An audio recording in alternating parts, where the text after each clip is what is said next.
A man drives 12 yoke of oxen through the heavy, unyielding dirt of Abel Meholah. The wooden plow groans under the strain.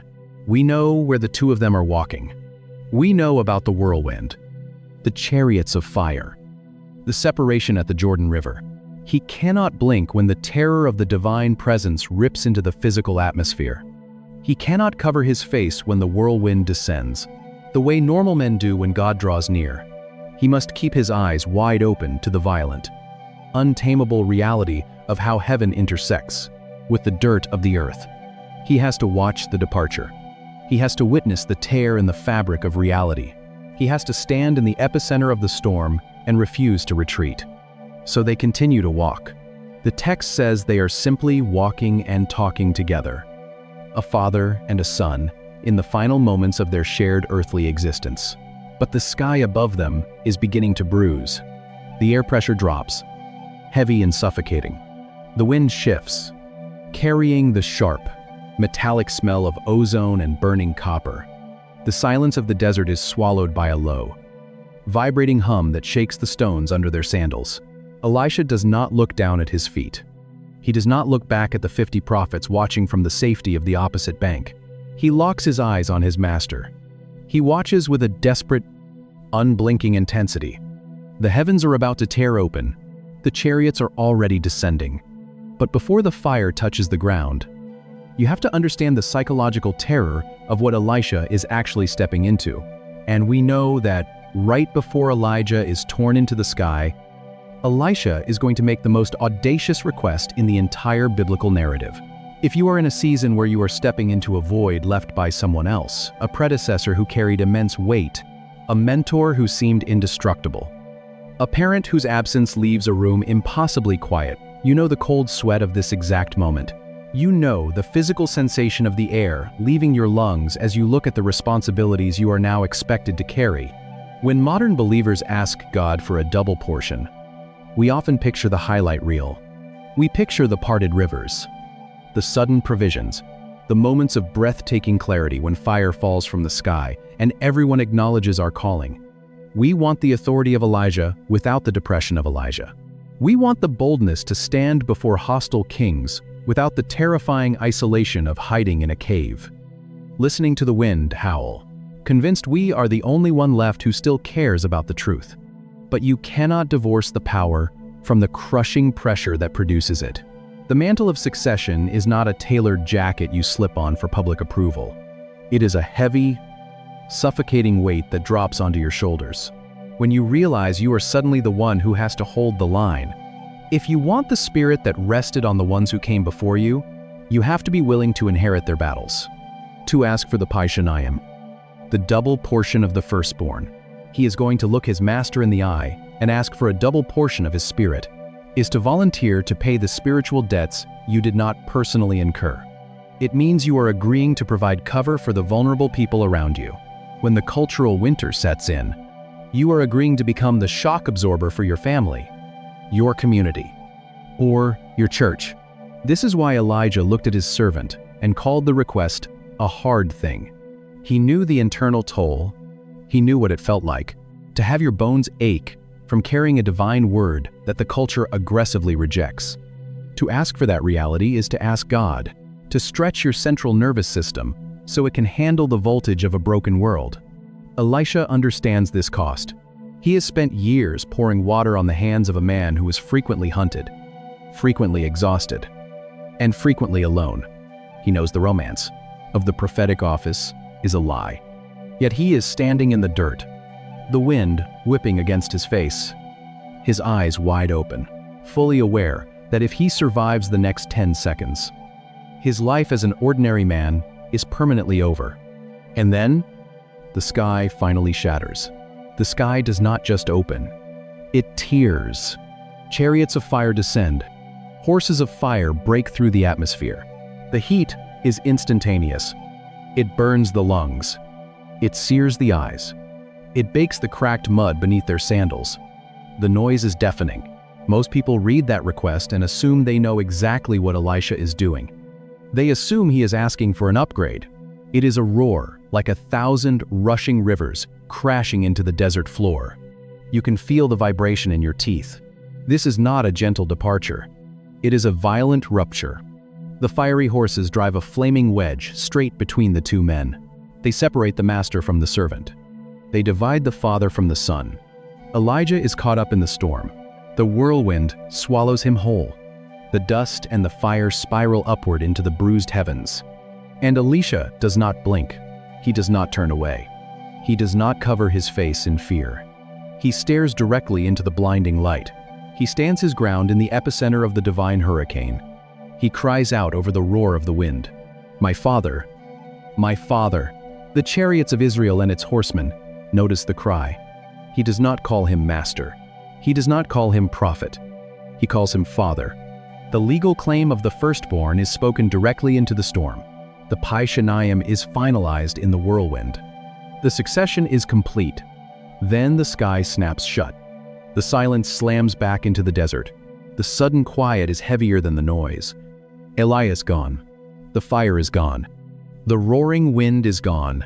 They look at Elijah's staggering resume calling down fire on Mount Carmel, raising the widow's son from the dead, shutting up the heavens. Elisha is standing in the settling dust. He is breathing hard. He is completely alone on the edge of the wilderness.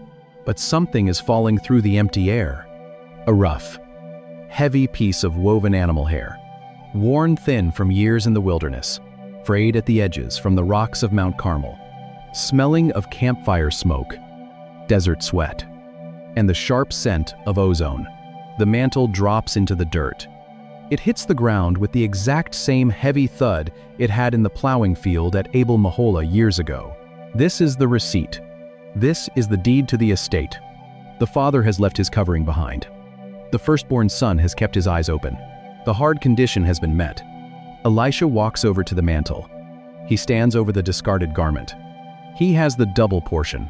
He has the inheritance. He has the crushing weight of the prophetic office lying right at his feet. But picking up the mantle is not enough. Wearing the coat of a dead man does not automatically make you a prophet. Carrying his belongings does not transfer his authority. Before Elisha can pick up the father's covering, he has to permanently destroy his own. Before he can turn around and strike the waters of the Jordan River, he has to make a violent, physical declaration that the farmer from Abel Meholah is dead. So it does not rain for 3 years, and they assume Elisha is saying, "I want twice as much as that." The text tells us that before Elisha picks up the mantle of Elijah, he takes hold of his own clothes and tears them in 2 pieces. In the modern Western world, clothing is just an accessory. It is a layer of protection against the weather, something easily discarded and replaced when the seasons change. But in the ancient Near East, a garment was a localized extension of a person's legal and social identity. A man's cloak represented his status, his profession, his exact standing within the tribal hierarchy. To cut or tear a garment was to sever a relationship or dismantle an identity. This is why David was stricken with guilt just for cutting the corner of King Saul's robe in the cave, and why the high priest tearing his robes at the trial of Jesus was a calculated legal declaration. To tear your own garment was to visually and violently disrupt who you were in the eyes of the world. When Elisha grabs his own tunic in both hands and pulls until the fabric gives way, the sharp sound of tearing linen cutting through the silence of the desert, he is doing something far deeper than mourning. The torn fabric is not a momentary display of grief. It is a permanent abdication of his former identity. He cannot wear the covering of the prophetic office while still clinging to the comfortable garments. Most people treat the double portion like a spiritual math equation. Elisha wants to perform exactly twice as many miracles of the wealthy farmer from Abel Meholah. You cannot place the crushing weight of the double portion on top of a life that is still keeping its backup plans fully intact. The cold river wind hits his exposed chest, a physical reminder that the old self has been violently rendered useless. Before the new calling can be lifted from the dirt, we often want the mantle of the Father, but we want to wear it over our own clothes. We want the authority of the Spirit, without the terrifying vulnerability of the torn fabric. We ask for the double portion, hoping it will simply enhance the life we have already built, adding a layer of supernatural effectiveness to our existing ambitions. But the divine economy requires a vacancy. The spirit requires empty hands. Elisha lets the ruined pieces of his own past fall onto the riverbank. He bends down. He picks up the heavy, weather-beaten mantle of Elijah. He feels the coarse animal hair against his skin. He is no longer the man who drove the oxen, and he is no longer just the servant who poured the water. He is the firstborn son, stepping into the unbearable weight of the family name. And now, he has to find out if the legal transfer actually worked in the physical world. He turns around. He walks back to the muddy edge of the Jordan River. He wants to be twice as powerful, twice as anointed, twice as legendary. But if you look closer at the specific Hebrew phrase Elisha uses, holding a dead man's coat, preparing to ask the rushing waters a question that will determine the rest of his life. A wealthy farmer burned his wooden plows, and a servant was born in the smoke. The sons of the prophets whispered their warnings, and a disciple refused to stop walking. An aging master struck the Jordan River, and the muddy waters tore open for the crossing. A servant demanded the Paishanayim and claimed the crushing burden of the firstborn son. A whirlwind of fire descended into the desert, and a father was ripped into the bruised sky.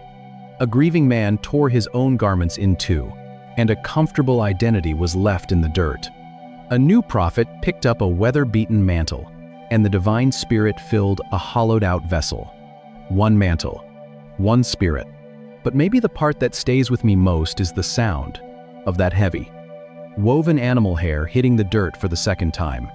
Not as a spiritual trophy, not as a magic wand that grants twice as much miracle-working power, but as a heavy, suffocating receipt of inheritance. It is the physical realization that, to wear the Father's coat, you have to be willing to bleed in the Father's battles. If you are in a season where you feel crushed, at the ancient tribal laws of succession, at what actually happens when that rough mantle hits the dirt a second time, by the responsibilities you have inherited, whether it is a family in crisis, a church in transition, or a calling that feels heavier than your bones can bear. Look at the torn fabric on the riverbank. God is not asking you to carry the double portion on top of your old life. He is asking you to let the old garments fall. The weight you are feeling is not a punishment. It is the undeniable proof of succession. And may the God who meets us in the whirlwind and the silence give you the courage to keep your eyes open and the strength to carry what has been left at your feet. You start to see something the mathematical reading completely ignores. The double portion is not a promotion. It is an inheritance. You can smell the raw, overturned earth, the sweat of 24 massive animals, the dust hanging thick in the midday air. He is not asking for twice the magic. He is asking to be crushed under the exact same weight that almost killed his master. To understand what he actually asked for, and why Elijah looks at him and says, "You have asked a hard thing. You have to stop counting the miracles. You have to stop looking at the power. Because the secret to the double portion does not start at the Jordan River. It starts with a legal technicality hiding in a scroll written hundreds of years before Elisha was even born. We are a society obsessed with metrics. When we read ancient texts, we drag our modern calculators right into the margins of the Holy Scrolls. We see the phrase, double portion, and we instinctively treat the Spirit of the living God like a liquid that can be measured in a glass beaker. If you read the classic commentaries on the Book of Kings, you will find a strange mathematical obsession. Scholars love to count the miracles. They will meticulously point out that the biblical record credits Elijah with 14 distinct miracles, and then they will turn the page to Elisha and count exactly 28. 14 multiplied by 2. The math perfectly aligns. The ledger balances, and the Western mind is satisfied. The math works, but the math misses the point completely. Because if you step out of a modern accounting mindset and into the dust of ancient Israel, this is Elisha. He is wealthy. He is established. He is exactly where he is supposed to be. Moving forward in a straight, predictable line, the idea of quantifying the Spirit of God becomes absurd. You cannot plunge a measuring cup into the divine wind. You cannot put a scale under the presence of the Almighty. The Spirit of God is not a currency you can hoard, and it is certainly not a commodity you can multiply simply because you have a larger spiritual appetite. To ask for twice as much of God's Spirit implies that God's Spirit can be divided into fractions. It implies that Elijah only had a single portion to begin with. That is a fundamental misunderstanding of how the Spirit operates in the Hebrew Scriptures. When the Spirit of God falls on a prophet, it does not fall in percentages. It consumes the whole vessel. It burns through the human frame until the bones ache and the jaw is tired from speaking words the king does not want to hear. Elijah had carried that fire until it drove him to collapse under a broom tree in the desert, begging God to stop his heart because the weight was simply too heavy for one man to bear. The Spirit is not a trophy. It is an isolating, crushing responsibility. The request is not about volume. It is about lineage. When Elisha asks for the double portion, he is not looking at Elijah's resume and demanding a better one. He is not trying to outshine the man who called him from the plow. And then an old man, smelling of campfire smoke and desert wind, steps into the furrow. The old man does not speak. He is making a legal claim.